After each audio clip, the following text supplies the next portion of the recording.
Hi everybody! Okay, so the book I decided to do for my Wikipedia project was A Voice from the South, written by a Black woman of the South. The author's name was Anna J. Cooper. She published it originally in 1952 with the Adelaide Publishing House. However, in 1969, the Negro's University Press republished it. It's got quite a few interesting inclusions, such as the typical signed frontispiece, but it is actually not a slave narrative. I chose to use this book because there wasn't very much on it, and I knew when going into the project and looking at the list, I really wanted to do a book because I figured it would be easier to add summaries and explain characters rather than trying to get research on figures that unfortunately there isn't very many things on. I did have quite a few problems though with doing my research. I was only able to find 5, and most of the research I could find on this book actually referenced a couple others of her works. Cooper was well known in the time for being one of the first feminist Black writers, so it kind of created a couple of issues with my research process. Rather than finding anything on the actual book itself, I found things about her and her life, such as the Gendering Africana Studies one that will be shown later. So, upon my first examination of the Wikipedia page, this is what I found.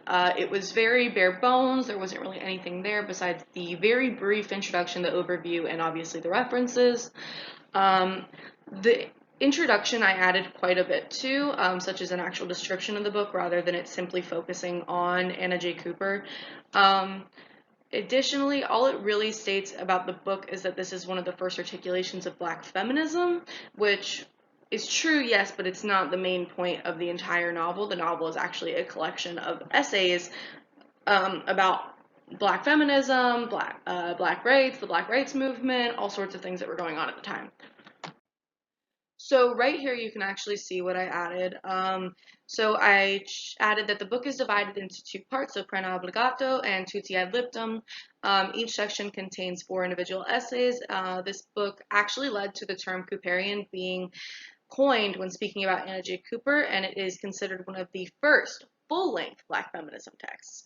So Anna J. Cooper was given the term Cooperian out of acknowledging her equivalents to like Freudian and others like that, other of the greats that were at the time. It's relatively interesting because at the time there was no really famous female thinkers. So, okay, so here was one of my main contributions. But prior to this, there was actually no summary available in the book. So what I went ahead and did was added a essay by essay breakdown of each section. So to begin with, I added this introduction piece she had. It reads with, I'm opening it. A voice from the South with regret, I forget if the song be living yet remember vaguely now, it was honest anyhow. There is no attribution here, but that is how she chooses to open it. And then there is also a dedication to Bishop Benjamin William Arnett, which says, with profound regard for his heroic devotion to God in the rage, both in the church and in state, with sincere esteem for his unselfish espousal of the cause of the Black woman and of every human interest that lacks a voice and needs a defender, this primary utterance of my heart and pen is effectually inscribed. So, there isn't really much about Bishop William Arnett available, but he was one of the abolitionists at the time who actually worked with Anna J. Cooper while she was writing this book. Continuing on, we start off with Prena Obligato, which contains 4 individual essays. The first one is going to be Womanhood, a vital element in the regeneration and progress of a race. This one basically just speaks about what it was like at the time to be a woman. There was really no idea of what it should be, rather what it was. She also confronts Christianity within this chapter quite a bit, such as the idea that women should stay at home and everything. And she also says that without women, America would not be able to progress. Now, in the second chapter, which is going to be the higher education of women, Cooper is obviously speaking about whether or not women should go to college. In fact, she references a piece by Sylvain Marshall, I think I'm saying that right, titled Shall Women Learn the Alphabet? At the time, that was like a revolutionary thought, and many people thought it to be equivalent of like witchcraft and something that should never happen. Women should remain dormant and subservient to the men in their life. But in Anna J. Cooper's thoughts were that in order for America to be able to progress and change, women needed to be educated.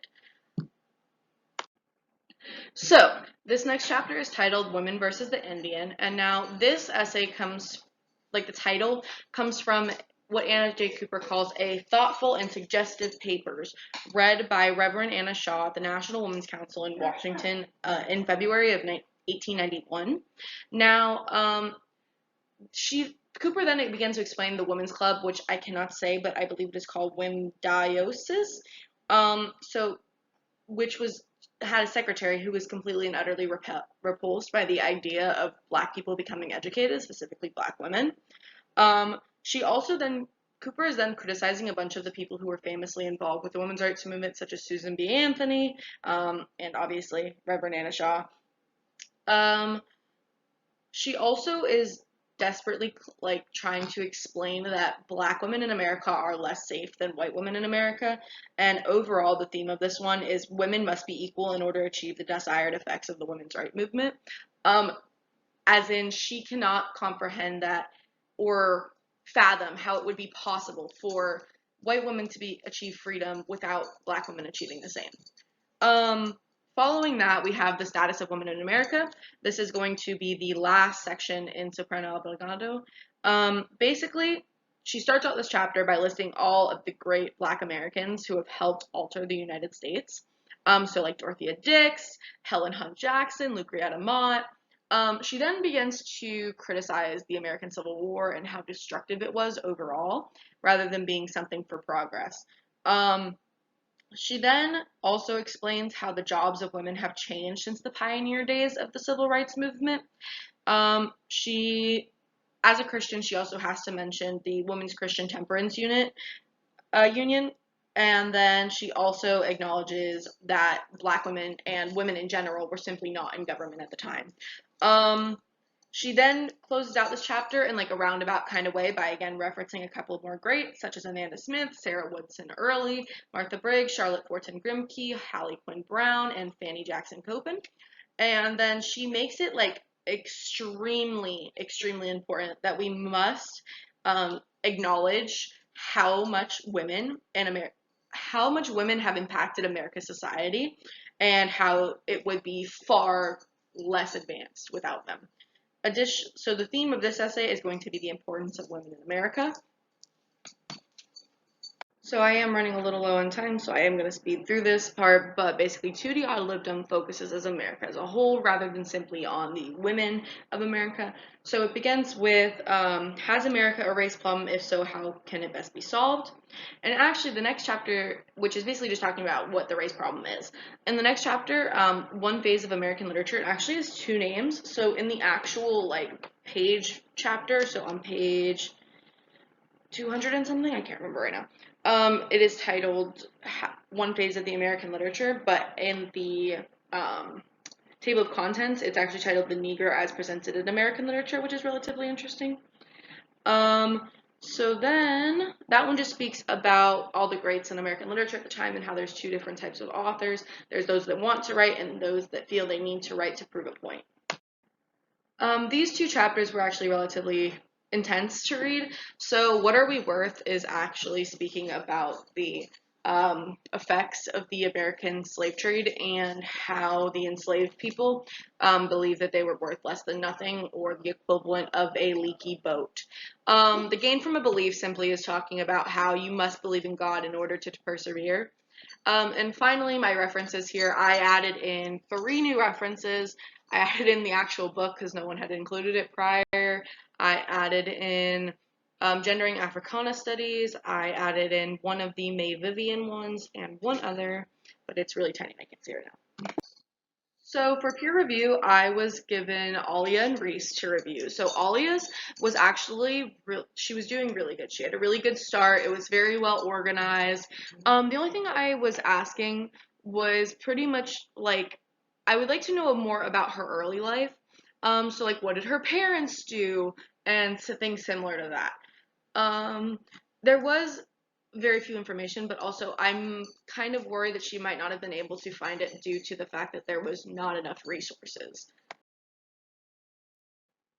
When I was working on Reese's peer review, there was only a paragraph he had actually worked on, and he deleted a couple of things. Overall, I was just very curious about, like, did the man go to college? Did he have any children? Because it was included that he was married. And just like things like that. There wasn't really much about him, more about his accomplishments. My two peer reviewers were McCade and Greg. Both of them gave me very good insight into my article. Greg was a little confused about the organization, so I did go through and fix it and make it a bit more obvious how I was doing that. And McCade was making fun of me for my grammar issues. So that was all fixed. Overall, Wikipedia itself was not very easy for me to use. I am not technology friendly. I break computers. So my experience on there was difficult at first. There was a lot of bad words yelled at the wall, but I eventually figured it out. And once I got everything going, it was very easy to use. However, I will admit that I still will not use that sandbox. It was horrendous. I tried and I did not understand what I was doing at all. So personally, while I would be hesitant to use Wikipedia again, I am not entirely opposed to it. I do believe that it is a valuable resource and that we can help bridge the content gap the more we use it and the more we understand what's actually being put out on there. So I'm happy I did this project.